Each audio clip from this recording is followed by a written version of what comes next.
ये आकाशवाणी रायपुर है। छत्तीसगढ़ी समाचार बुलेटिन के संग रामेश्वरी बघेल के जय जोहार। अब आज के प्रमुख समाचार। आज विश्व पर्यावरण दिवस के मौका में नई दिल्ली में कार्यक्रम के आयोजन होइस। कार्यक्रम ला प्रधानमंत्री नरेंद्र मोदी करीन संबोधित, कहीन कि पर्यावरण संरक्षण में भारत के बहुते बड़का उदिम रहे है। उन्हें छत्तीसगढ़ में घलो ये मौका में कतकोन कार्यक्रम के आयोजन करेगीस। मुख्यमंत्री भूपेश बघेल ह बिलासा देवी केवट हवाई अड्डा ले बिलासपुर भोपाल बिलासपुर हवाई सेवा के शुभारंभ करीन। अब गोधन न्याय योजना के हितग्राही मन ला मुख्यमंत्री ह 15 करोड़ 37 लाख रुपया के राशि ऑनलाइन जारी करीन।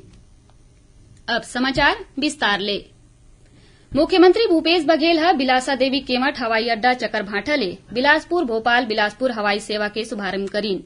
श्री बघेल ह चकरभाठा में आयोजित एक कार्यक्रम में कांकेर ले वीडियो कॉन्फ्रेंसिंग के जरिया ले शामिल हुईन और हरा झंडा दिखा के विमान ला रवाना करीन।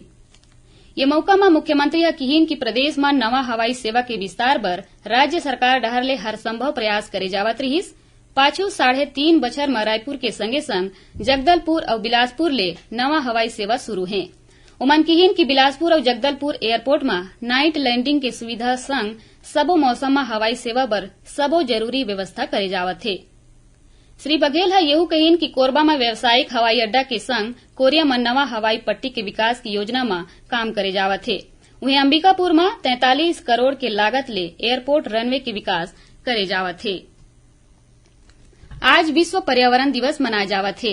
एकर उद्देश्य प्रकृति और पृथ्वी के संग पर्यावरण के अनुकूल कदम उठाए बर जागरूकता बगराना है। ये बछर विश्व पर्यावरण दिवस के विषय है केवल एक पृथ्वी। ये मौका में आज नई दिल्ली में मृदा संरक्षण आंदोलन के कार्यक्रम में प्रधानमंत्री नरेंद्र मोदी कहीन कि पर्यावरण संरक्षण में भारत के बहुते बड़का उदिम रहे है। भारत ह निर्धारित बेरा ले 5 महीना पहले पेट्रोल में 10% एथेनॉल मिश्रण के लक्ष्य हासिल करे है। प्रधानमंत्री कहीन कि सरकार के कतकोन कार्यक्रम में पर्यावरण संरक्षण के उपाय करेगे है।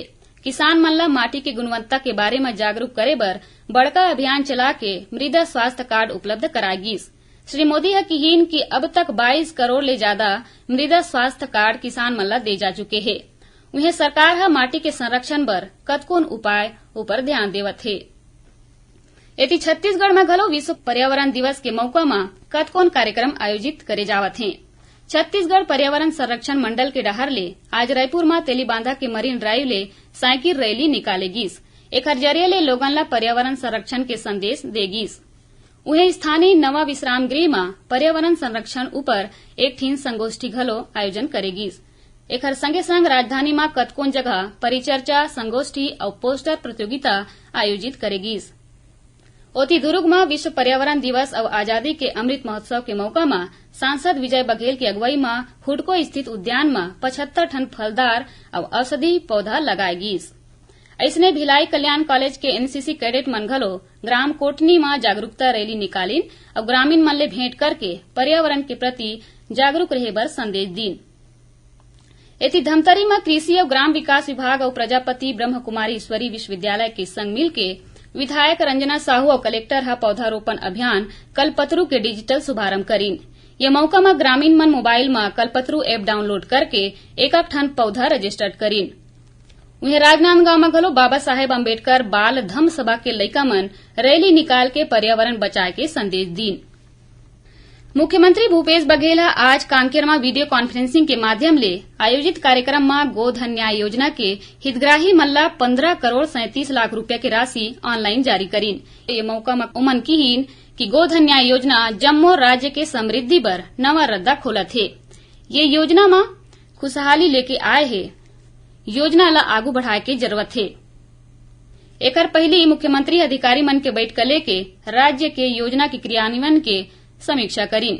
समीक्षा के दौरान मुख्यमंत्री नरवा विकास ले जुड़े कोरर और चारामा क्षेत्र फेस 1 में होए कार्य के संग वन राजस्व और जल संसाधन विभाग के सर्वे के आधार में भूजल के जानकारी लीन।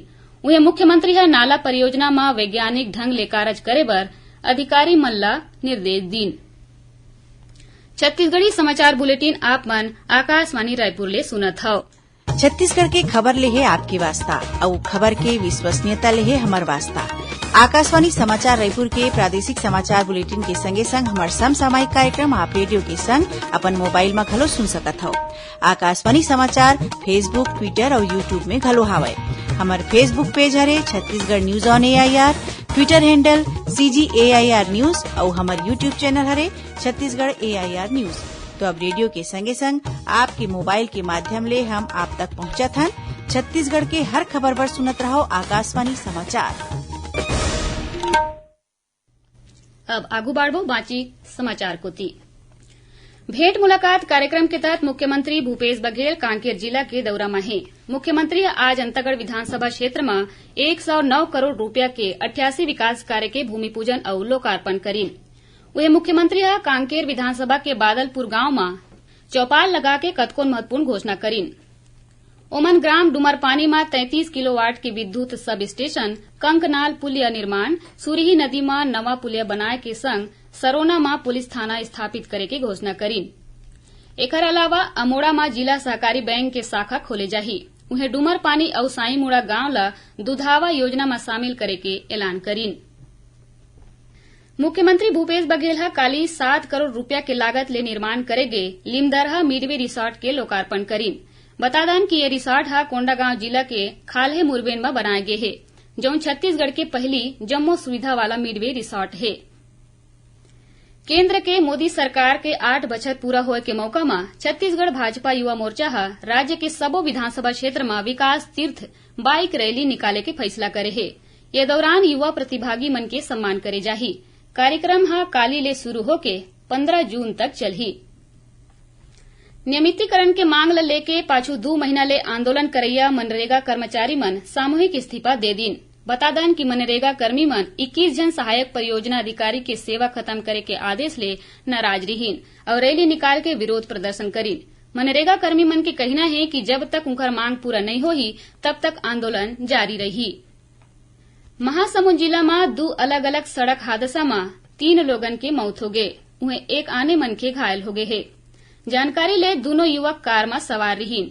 इसी दौरान कार अनियंत्रित होके सड़क तीर खेत में जाके पलट के उन्हें पिथौरा के तीर मोटरसाइकिल सवार ला ट्रक टक्कर मार दीस, जेमा महिला के मौत हुईस और एक जिन घायल हो गए। ओती राजनांदगांव जिला के चिचोला के तीर तेज रफ्तार कार पलट गईस, जेमा एक युवती के मौका में मौत हो गए, उन्हें 2 आने लोगन घायल हो गए हैं। और अब थोरकुन समाचार सार में। बीजापुर में आवापल्ली थाना क्षेत्र में रतिहा माओवादी मन सड़क निर्माण में लगे मशीन समेत 2 ट्रैक्टर में आगी लगा दीन। धमतरी के परेवाड़ी गांव में जंगली सुअर खेत में बूता करत किसान ऊपर हमला कर दीस, जेकर ले एक किसान के मौका में मौत, 2 जन घायल हो गए। जांजगीर चांपा की कोतवाली पुलिस 10 लाख के ठगी करैया एक जन आरोपी ला गिरफ्तार करे है। ये आरोपी CSR मत देवाय के नाव में ठगे रहीस। कोरिया जिला के केल्हारी पुलिस तिलोखन गांव में 48 मवेशी के संग 4 जन आरोपी ला गिरफ्तार करे है और महासमुंद के बसना पुलिस कार ले 1 कुंटल गांजा बरामद करके 3 जन आरोपी ला गिरफ्तार करीस। आखिर में प्रमुख समाचार एक घाव फेर। आज विश्व पर्यावरण दिवस के मौका में नई दिल्ली में कार्यक्रम के आयोजन हुईस। कार्यक्रम ला प्रधानमंत्री नरेंद्र मोदी करीन संबोधित, कहीन की पर्यावरण संरक्षण में भारत के बहुते बड़का उद्यम रहे है। उन्हें छत्तीसगढ़ में घलो ये मौका में कतकोन कार्यक्रम के आयोजन करेगीस। मुख्यमंत्री भूपेश बघेल बिलासा देवी केमठ हवाई अड्डा ले बिलासपुर भोपाल बिलासपुर हवाई सेवा के शुभारंभ करीन और गोधन न्याय योजना के हितग्राही मन ला मुख्यमंत्री 15 करोड़ 37 लाख रूपया के राशि ऑनलाइन जारी करीन। एकरे संग छत्तीसगढ़ी समाचार बुलेटिन इहे सिरावत है। जय जोहार।